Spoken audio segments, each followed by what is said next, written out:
이쁜 아이를 해칭하기 위한 노하우긴 해요. 그래서 이제 호떡이가 태어난 건데 해야 되나요? 일단 제가 궁금한 게 뭐냐면 트라이와 논릴리의 차이가 뭐냐, 논릴리의 정확한 기준이 있는가가 궁금합니다. 그 논릴리를 어떤 아이를 논릴리라고 생각하십니까? 제가 생각하는 기준은 일단 하얀 월이 있고 이제 드리피, 화이트 스팟이 많이 번져서 1차, 2차 형질을 이제 다 채운 개체이지 않을까 싶습니다. 근데 그게 되게 정확한 게 되게 많이 알고 계신 것 같은데요? 뭐 저한테 안 찾아오셔도 상관없었을 것 같은데? 수염 농장의 메인 개체 스노우를 보게 되면 이 친구가 이제 논릴리인데, 이 친구를 보게 되면 이 도살 핀 있죠? 이 등 부분, 저희가 도살이라고 부르니까 이 등 밑에서 내려오는 이 흰 색깔, 여기를 저희가 드리피라고 부르잖아요. 이 드리피 양이 또 중요한 것 같아요. 이 논릴리를 보면 드리피 양이 많이 내려와야 돼. 여기 핀에서 조금 막 0.1mm 내려온다고 저희가 그걸 드리피라고 소망할 수 있죠.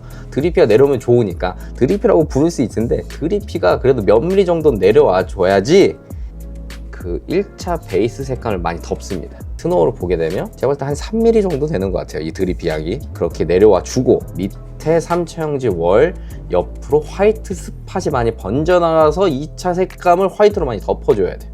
이면 진짜 전체적으로 화이트가 많아지겠죠. 이런 아이를 저희가 논릴리라고 부른다. 이 친구는 유전자적으로 릴리 화이트 유전자가 없지만 외형적으로 봤을 때 릴리 화이트가 굉장히 가까운 색감을 보이는 친구죠. 외형적으로 릴리 화이트를 보게 되면 보통 도살 밑으로 드리피가 내려오거든요. 그게 레드 릴리던 크림 릴리던 트윙 릴리던 릴리 화이트는 거의 100%로 드리피가 내려옵니다. 그런 외형적인 걸 닮아야지 논릴리라고 저희가 구분을 하는 것 같아요. 아까 말씀드린 것처럼 2차 색감을 화이트 스팟이 번져나가면서 지워줘야 돼. 그러면 번져나가면서 지운다는 거는 베이비가 태어났을 때는 2차 색감이 있다는 거예요. 1차와 2차가 있고 확실히 존재하는데, 커가면서 2차 색감 안에 화이트 스팟이 번져나가면서 이렇게 지워지는 형태를 저희가 이제 논릴리라고 부르는 것 같아요. 그리고 이제 트라이 컬러, 이 친구는 구별하기가 너무 쉽습니다. 그냥 3가지 색이 있으면 돼요. 이제 수염 농장에 호떡이가 있죠.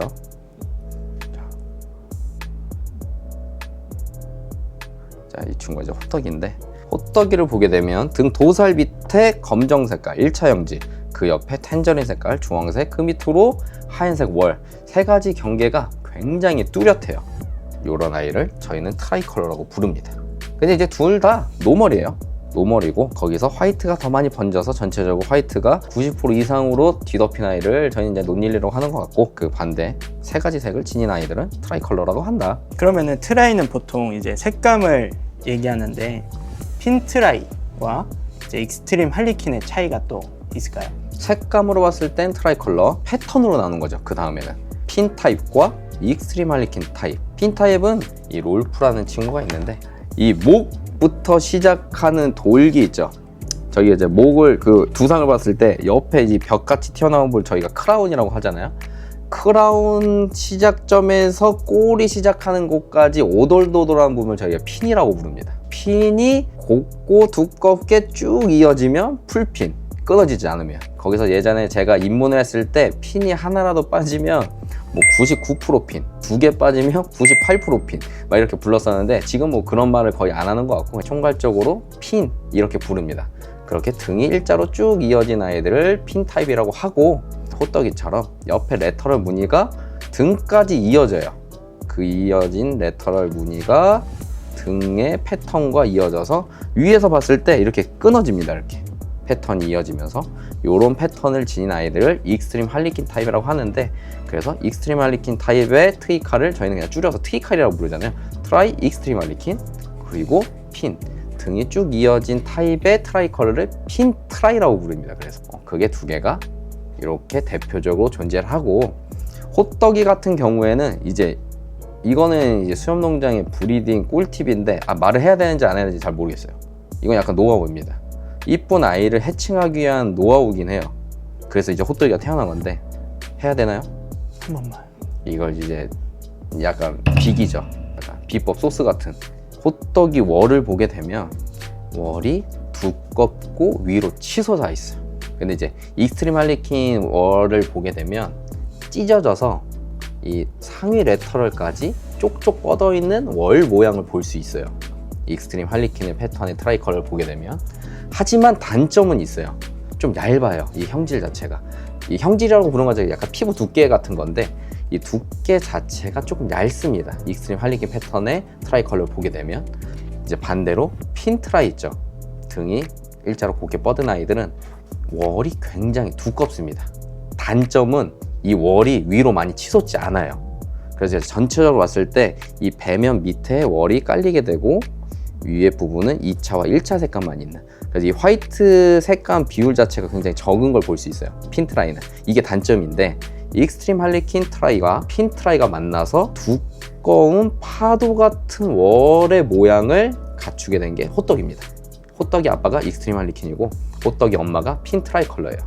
이 두 마리가 만나서 호떡이란 아이가 태어난 겁니다. 그래서 이 브리딩 할 때 핀 타입과 익스트림 할리퀸을 섞어 보시는 것도 굉장히 매력적인 아이가 태어날 수 있다, 이렇게 말씀을 드립니다. 이거 엄청 큰 소스예요. 이게 브리딩 해보면 보통 타입을 결정할 때 얘는 핀 트라이니까 핀 트라이, 얘는 익스트림 할리퀸이니까 익스트림 할리퀸, 보통 보편적으로 이렇게 두 마리가 비슷한 형태를 갖춘 아이들끼리 페어를 하는 게 정석인데, 이 둘 타입이 다른, 이 패턴의 타입이 다른 아이를 페어했을 때도 정말 시너지가 좋게 태어나면 정말 이쁜 아이가 태어날 수 있습니다. 그래서 많은 시도를 해보시는 게 굉장히 재미있는 브리딩을 할 수 있는 방법이다.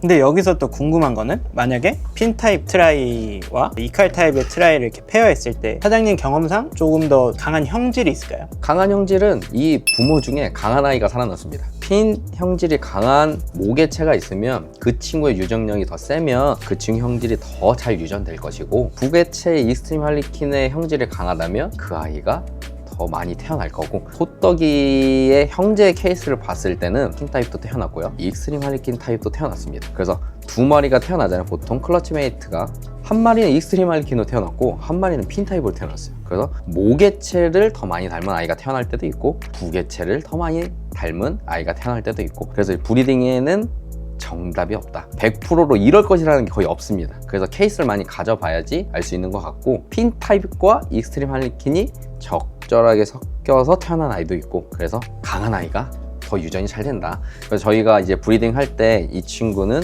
형질 고정력이 좋습니다, 이런 말씀 드리잖아요. 그런 것처럼 강한 아이가 살아남는다, 그렇게 말씀드리고 싶습니다. 그러면은 수협농장에 이제 2025년도 특별한 트라이 브리딩의 방향성이 있을까요? 뭐 논릴리면 논릴리다, 핀 트라이 혹은 익스트림 할리퀸인가? 수협농장의 25년도의 목표는 항상 건강하고 이쁜 아이를 많이 해칭하는 게 제 목표입니다. 그 아이들이 익스트림 할리퀸이든 핀 타입이든 그냥 어떤 타입 가리지 않고 정말 이쁜 아이를 브리딩하는 게 이제 제 목표인데, 그게 쉽진 않죠. 왜냐면 이미 이쁜 아이들이 태어난 상태에서 그 아이들을 뛰어넘는 아이를 해칭하는 것이 굉장히 어려운 일이에요. 올림픽을 하면 세계 신기록이 있잖아요. 그 신기록을 0.1초 당기는 것도 힘든 일이에요. 그래서 이미 너무 이쁜 아이를 브리딩 했지만 그 아이보다 더 이쁜 아이를 브리딩하는 거는 정말 어려운 일이라서, 이 부모 개체를 뛰어넘는 아이들이 제가 25년도에 10%의 비율만 태어나도 엄청난 일이긴 할 것 같아요. 너무 기분이 좋은 일이죠. 1000마리가 태어나면 100마리가 그런 아이가 태어난다는 건데 엄청난 일이어서, 솔직히 10%도 욕심이고 한 5%여도 정말 저는 행복한 일일 것 같다. 그래서 제가 지금 새로 시즌을 들어간 아이가 SPT 있죠. 제가 저번에 이제 소개시켜드린 아이가 있는데 그 친구 이름이 이제 타르트가 됐습니다. 이 친구의 특징은 엄청 우수한 3차 형질이 있어요. 그래서 잘 유전된다. 그래서 이 친구를 아잔틱 아니면 정말 베이스에 3차가 없는 아이도 페어를 해볼 것이고, 그래서 이 친구가 정말 유전적으로 3차 형질이 잘 우수하게 유전이 되는가, 이런 것도 이제 지켜봐야 돼서, 지금 쉐이블과 페어를 해서 쉐이블이 어떤 특징을 가지고 태어나는 것도 이제 볼 것이고, 아잔틱과 페어를 해서 해당한 틱의 3차 형질이 얼마큼 좋게, 얼마큼 두껍게 태어날 것인가, 이런 것도 이제 보고 있고, 왜냐면 아잔틱이 비주얼로 태어났을 때 3차 형질의 두께가 굉장히 약합니다. 이거를 끌어올리는 게 모든 브리더의 목표일 거예요. 그래서 지금 SPT와 지금 페어를 해서 그 결과도 지켜보는 브리더가 굉장히 많습니다. 그것도 이제 도전을 해볼 예정이고, 핀 타입과 익스트림 할리퀸을 섞어서 정말 두꺼운 파도 같은 매력적인 트라이컬러를 해칭하는 것도 이제 목표고, 그래서 이 제로라는 또 친구가 있어요. 이번 25년도에 또 첫 시즌을 시작해서 지금 베이비가 태어나고 있는데, 이 친구의 특징을 보면 1차 형질과 3차밖에 없습니다. 1차 형질도 거의 이제 없어요. 거의 3차 형질 몸을 거의 뒤덮은 아이인데, 이 친구를 왜 논일라고 말씀드리지 않냐면 드리피 양이 스노보다 조금 적습니다. 드리피가 조금 있지만 굉장히 두꺼운 형태를 가진 3차 형질을 갖춘 트라이컬러인데, 이 친구는 정말 두께감이 좋아서 지금 베이비를 보게 되면 이미 베이비 상태에서 풀커버의 3차 형질이 두꺼운 아이들을 지금 벌써 해칭을 하고 있습니다. 이 친구의 베이비가 커가는 모습도 25년도에 봐야 되고, 또 짐이라는 핀 트라이컬러가 있는데, 이 친구는 제가 메인 수컷으로 원래 데리고 온 미구분 아이였는데 정말 눈물이 나게 암컷이 됐습니다. 그래서 이 친구는 지금 제로와 페어를 할지 호떡이와 페어할지 모르겠지만 잘 추경을 해서 올 여름쯤이면 시즌을 시작할 것 같고, 그래서 이 다양한 아이들을 새로운 아이들과 페어를 해가면서 건강하고 이쁜 개체를 많이 해칭하는 게 이 수협농장의 목표죠. 제 직업이잖아요. 그래서 열심히 브리딩을 하려고 합니다. 지켜봐 주시면 너무 감사할 것 같습니다. 오늘 그러면 질문 주신 게 이제 논릴레와 트라이가 이제 다른 점, 뭐 핀 타입과 익스트림 알키니 뭐 다른 점, 이런 거에 대해서 얘기를 하면서 저의 이 브리딩 꿀팁에 대해서도 살짝 공개가 좀 된 것 같은데, 좀 궁금증이 좀 해소가 되셨습니까? 많이 됐습니다. 근데 이거 정말 엄청난 브리딩 꿀팁입니다. 이거는 매장에 찾아오시면 제가 이런 꿀팁 같은 걸 많이 알려드립니다. 그래서 많이 찾아주시면 너무 감사할 것 같고, 궁금한 게 있으시면 댓글로 남겨주시면 제가 또 자세하게 알려드리도록 하겠습니다. 이상으로 수협농장 채널 구독, 좋아요, 알림 설정까지 뿅!